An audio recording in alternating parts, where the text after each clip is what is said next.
Meus caros irmãos e irmãs, sejam bem-vindos ao canal Café Católico neste último programa Bate-Papo Cristão do mês de janeiro.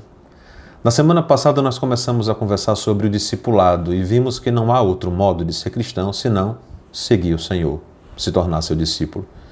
E acompanhamos um pouco a experiência de Simão Pedro em Lucas, capítulo 5, versículos de 1 a 11, que o tornou seguidor, discípulo de Jesus. Hoje eu quero falar um pouco mais sobre isso, mas dessa vez vamos voltar ainda mais longe no passado. Vamos ao Egito do século 16 ou 15 a.C., no tempo de Moisés. Moisés foi um hebreu que acabou crescendo como egípcio na corte do faraó e descobriu numa hora providencial a sua verdadeira origem. E foi obrigado pelas circunstâncias da vida, depois de cometer um assassinato, a deixar tudo, fugindo do faraó e se aventurar em terras distantes. Assim ele chega às terras de Madiã, se casa com Séfora, tem um filho e aprende a viver como seus antepassados, tornando-se assim pastor de ovelhas e vivendo da agricultura familiar, uma vida simples, bem diferente daquela que teve junto ao faraó. Ocorre que aquele homem muda de vida, de estilo de vida, e se converte. Aprende a fé dos antigos e vive nas terras de seu sogro no deserto. Ali, Moisés vai se deparar com o maior mistério de sua vida. Como lemos em Êxodo, capítulo 3, Moisés pastoreava o rebanho de seu sogro e, indo para além do deserto, sobe ao Monte Horebe, onde se depara com um fenômeno curioso. Uma planta que está em chamas, mas não é consumida pelo fogo. Ao se aproximar daquele fenômeno, aquele evento que era curioso, para dizer o mínimo, se torna extraordinário, fundamental. Moisés escuta, de algum modo, uma voz que de dentro do fogo se dirige a ele pelo nome. Quem é que ele fala? Que ele conhece assim pelo nome. Quem é esse?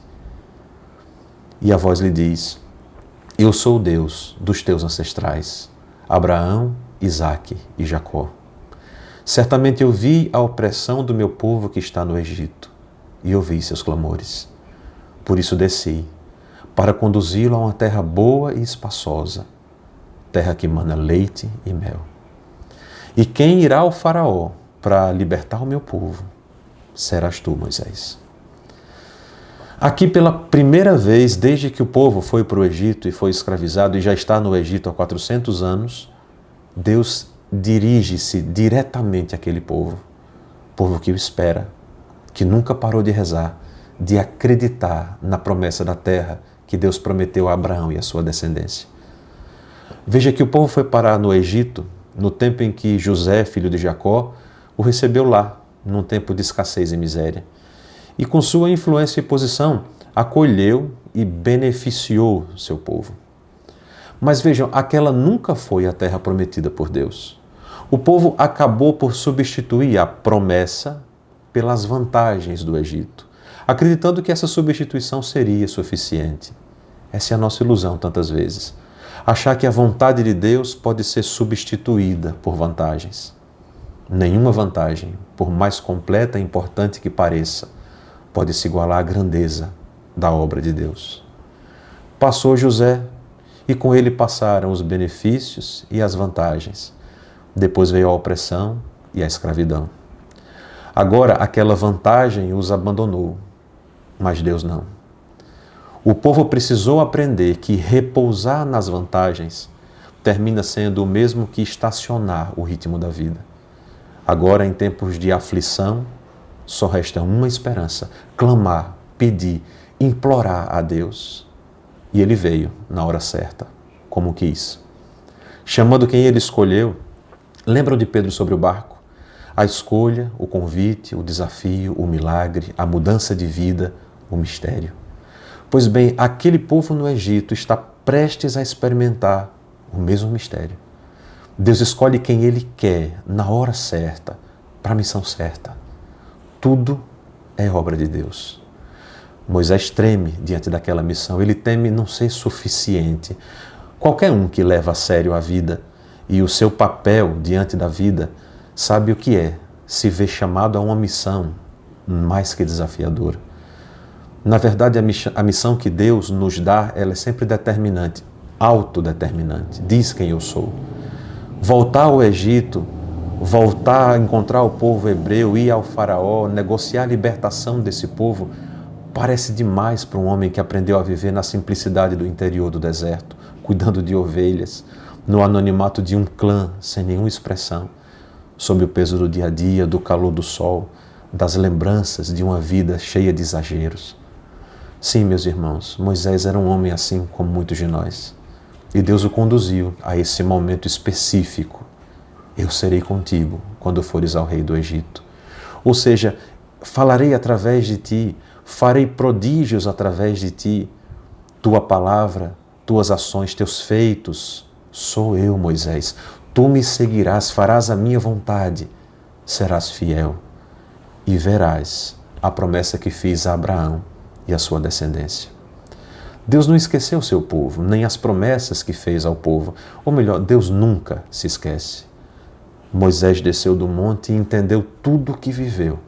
Aqueles acontecimentos mais importantes de sua vida, desde que escapou da ira de Sete, quando ordenou a matança dos filhos dos hebreus, quando cresceu e se tornou um típico egípcio, com fé, costumes e esperanças próprias do Egito, quando teve que fugir para o deserto e acabou encontrando o clã de Jetro, seu sogro, quando teve que aprender a ser um deles, a cuidar da terra, das ovelhas. Tudo isso tinha uma mão bondosa, firme de Deus que encaminhava tudo e um olhar calmo, paciente, que aproveita as mínimas coisas em benefício de Moisés. Sim, meus irmãos, Moisés entendeu que ele nunca esteve sozinho, que aquela voz que vinha da chama, de algum modo, sempre se fez presente, quando ouvia as antigas histórias, as antigas promessas. Já notou que é assim também conosco? Olhe, Jesus viveu nesse mundo há 2000 anos, e a gente ouve o Evangelho, e é um texto muito mais próximo do que outros que foram escritos há 50 anos, por exemplo. Jesus falou com tanta gente, e quando ouvimos hoje, é conosco que Ele fala. A mesma voz, a mesma certeza, a mesma esperança. O mesmo amor a nos conduzir, paciente e firmemente.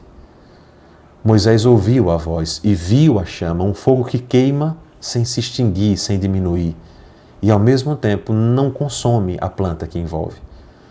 Ouviu a voz que dizia, eu estou contigo. E viu o amor que o envolvia. Ele vê o amor. Que coisa impressionante. Deus mostrou a Moisés o seu amor. Já pensou uma coisa dessa? Veja, até o amor que você tem, você não vê. Você sente, você o descobre, o vive, mas ver é uma outra coisa. Sem contar que o amor em nós precisa ser traduzido em ações e palavras. Ele não consegue falar sozinho. Mas Moisés ouviu da chama, do amor vivo que envolve a sarça. Arde por ela, mas não a consome. Ouviu o amor na única sua verdade. Eu vi, eu ouvi, e por isso eu vim. Amor é isso. Amor é assim. Não ignora, não finge que não vê, não se ausenta, mas envolve e arde como fogo. Moisés entende que ele é a planta, que o povo escravo no Egito é aquela sarça, que só vai dar fruto na vontade de Deus e enraizado na terra certa. Aquela prometida a Abraão, Isaque e Jacó. Assim como nós. Só na vontade de Deus nós encontraremos o nosso caminho para a terra verdadeira, nosso lar prometido.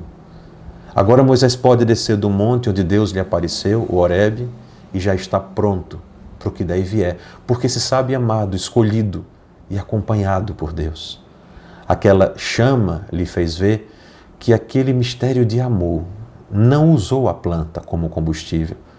O fogo por si só ardia e não feria a sarça. Pelo contrário, dava a ela um esplendor, uma luz, uma proteção. Não era possível tocar a planta, uma vez que estava cercada, envolvida pelo fogo. Aquela chama fez daquela sarça intocável, separada, sagrada. Tu és o meu povo, Israel. Moisés ali se torna discípulo do Senhor. Vai aprender cada dia mais a ouvir sua voz, a identificar seu amor, tendo a certeza de que assim como a sarça, ele é intocável, separado, escolhido.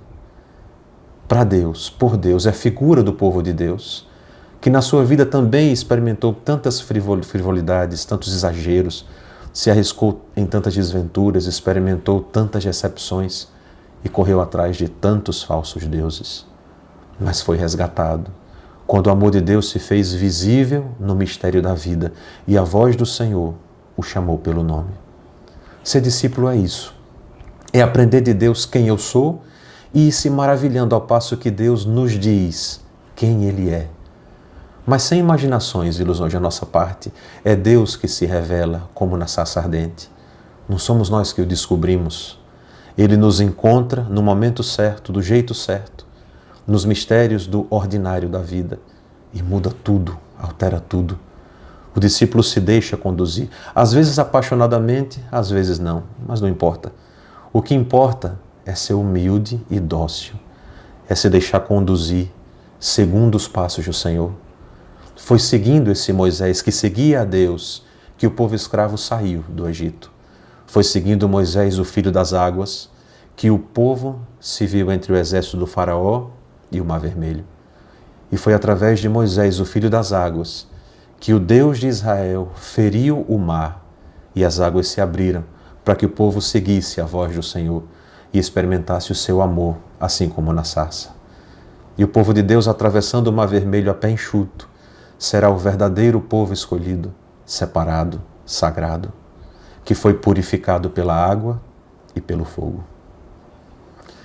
E aqui terminamos a temporada de janeiro do Bate-Papo Cristão. Continue acompanhando o canal Café Católico e, se possível, divulgue esse apostolado. Até a próxima, com a graça do Senhor. Deus abençoe.